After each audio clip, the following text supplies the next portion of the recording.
अच्छा मैम, एक चीज बताइएगा कि अभी एक हफ्ते पहले की बात है, जो लव जिहाद वाला मैटर चल रहा था हमारे इंडिया में, उसके बाद ये रेल दुर्घटना हुई है। उसके बाद से ये लव जिहाद का मैटर दब गया है। तो क्या साहिल खान जो थे, क्या उनको भूल गई है देश? उनको इंसाफ नहीं मिलेगी क्या साक्षी को? ऐसा कुछ नहीं है, देश कुछ भी भूलती नहीं है। बस थोड़ा सा डाइवर्ट हो गया, लेकिन हम उस मुद्दे को आगे लेकर ही जाएंगे और साहिल को सजा बिल्कुल मिलेगी। साहिल खान वाला मुद्दा ऐसे दब गया रेल हादसे के बाद, तो क्या कहाँ गए साहिल खान? क्या हो रही है उनको सजा दिलवाने के लिए? क्या चल रहा है अभी अंदर से? कुछ है इसके बारे में आपको जानकारी? अभी तो मुझे जानकारी नहीं है, लेकिन मैं एक लॉयर अपने तरफ से करूंगी और करनी सेना फुल सपोर्ट करेगी। साहिल को बाहर नहीं आने देंगे, फांसी की ही सजा होगी। आपको क्या लगता है मोहम्मद साहिल खान के साथ किस तरीके से सरकार पेश आएगी? क्या उनको सजा दी जाएगी? बिल्कुल, सरकार को सजा देनी चाहिए और बिल्कुल इस फास्ट ट्रैक में इस कोर्ट को लेना चाहिए इस मैटर को। किसी भी लड़की के साथ लव जिहाद जहाँ पे भी हो रहा है, सिर्फ एक ही लड़की के साथ नहीं, भारत के कोने में कहीं पर भी उसको फास्ट ट्रैक में ही रखे और फांसी की सजा दे। ऐसा तो नहीं है कि हमारी देश की एक और बेटी साक्षी के माँ बाप, जो साक्षी के साथ हुआ है, उनके माँ बाप भी ऐसे तड़पते रहेंगे, गुहार लगाते रहेंगे गवर्नमेंट से, और कोई नहीं सुनेगी? ऐसा होना तो नहीं चाहिए। अगर ऐसा होता है तो गवर्नमेंट इसके लिए भी जिम्मेदार है। मतलब ये शर्मसार कर देने वाला मुद्दा है कहीं ना कहीं, कि एक साक्षी ही नहीं, बहुत सारी बेटियों के साथ ऐसा हुआ है जो इंसाफ के लिए दर बदर भटक रहे हैं, आज तक इंसाफ नहीं मिला। तो क्या मोहम्मद साहिल खान को फांसी मिलेगी? बिल्कुल मोहम्मद साहिल खान को फांसी मिलेगी और इसके लिए करनी सेना पूरे जोर शोर से, जो भी हमारे पास एविडेंस है, और एविडेंस की जरूरत नहीं है, ऑन कैमरा उसने डेथ किया है, पत्थरों से मारा है, सभी पूरे भारत के लोगों ने देखा है, तो फिर उसको तो फांसी मिलनी चाहिए ना। अब फांसी नहीं मिलेगी, अगर बाहर आएगा तो फिर हम जवाब देंगे। तो साक्षी के साथ जो हुआ है, इसमें मोहम्मद साहिल खान जो जेल में गए हैं, तो क्या कहिएगा आप? करनी सेना की तरफ से लव जिहाद को रोकने के लिए क्या अगला कदम होगा, जिससे कि लव जिहाद अब ना हो हमारे देश में? इसके लिए कड़ी कानून बननी चाहिए और लव जिहाद को रोकने के लिए सबसे पहले माँ बाप को अपने घर में ही अपनी बेटियों को संस्कार सिखाना चाहिए। आपको उन मुसलमानों से दूरी बना कर रखनी है। उन टोपी वाले की बहन भाई किसी से आप रिश्ता ना रखे। आपको क्यों नहीं पता चल रहा है कि आपकी बेटी कहाँ जा रही है? आप मार्केट जाते हो, आपको सब कुछ पता होता है, आपको ये नहीं पता है कि आपकी बेटी किससे मिल रही है। तो इसमें सबसे पहले गलती माँ बाप की है। तो अच्छा, उनको उनको अपनी बेटी की पहले देख बताना चाहिए कि बच्चे आपको किससे दोस्ती रखनी है, किससे दोस्ती नहीं रखनी है। अच्छा, उन माँ बाप को अब क्या कहना चाहिए जो बड़े नाजों से अपनी बिटिया को 15-16 साल पालती है, और नाबालिग उम्र में ही वो प्यार मोहब्बत के झांसे में फंस जाती है, और लव जिहाद का एक नया केस हमारे सामने आता है, जो कि एक सिर्फ केस बन के ही रह जाता है, इंसाफ नहीं मिल पाता है।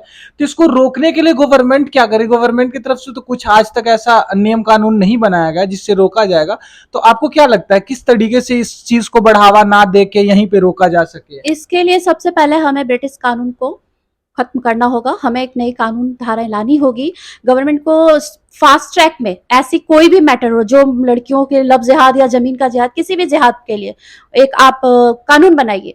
जो हम ब्रिटिश कानून पे चल रहे, वो कानून हमारा अच्छा नहीं है, आप उसका बहिष्कार करें।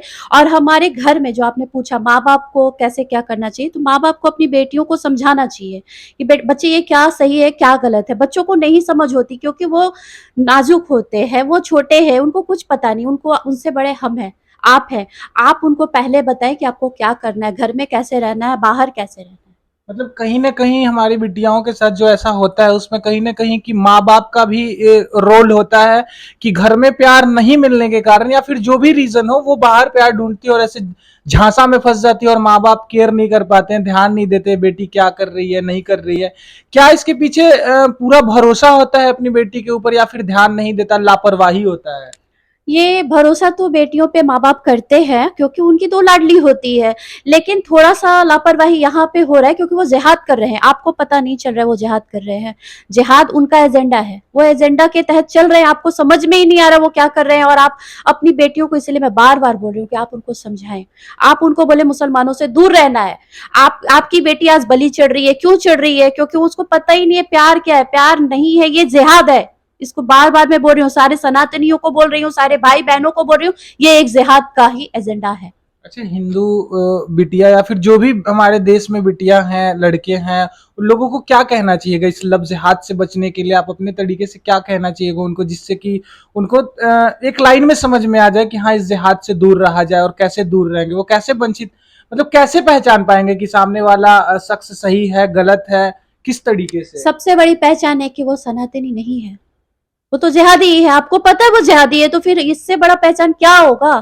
वो राम के भक्त नहीं है, वो रहीम के तरफ के हैं, तो हमें उनके तरफ जाना ही नहीं है, तो हम जाएंगे नहीं तो जिहाद होगा नहीं। जिहाद बंद।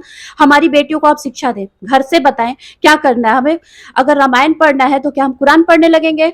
नहीं पढ़ेंगे ना। तो इसी तरह से आप अपने बच्चों को बताएं कि माँ है, पापा है, भाई है, चाचा है, सभी लोग को बताना है, बच्चे आपको ये नहीं करना है, तो वो जिहाद में नहीं फंसेंगी। मतलब इंटर रिलीजन जो मैरिज है या फिर लव है, इन सब चीजों से वंचित रहना पड़ेगा, दूर रहना पड़ेगा। बिल्कुल, मैं इंटरकास्ट मैरिज के भी विरोध में ही हूँ। इंटरकास्ट मैरिज कभी नहीं करना चाहिए, क्योंकि आप जिस धर्म में आए हैं उस धर्म में रहिए। आप एक सनातनी है तो सनातनी ही रहे। भगवान ने आपको जिस तरह से भेजा आप उसी तरह से रहे। काट छाट के वाले पास आप क्यों जा रहे हैं? और हमारे माँ बाप का वहाँ पे इज्जत भी खत्म होता है, उनकी इज्जत को बरकरार रखनी चाहिए, हमारी बेटियों की जिम्मेदारी है। माँ पापा की इज्जत कहीं पे सरसार नहीं होनी चाहिए।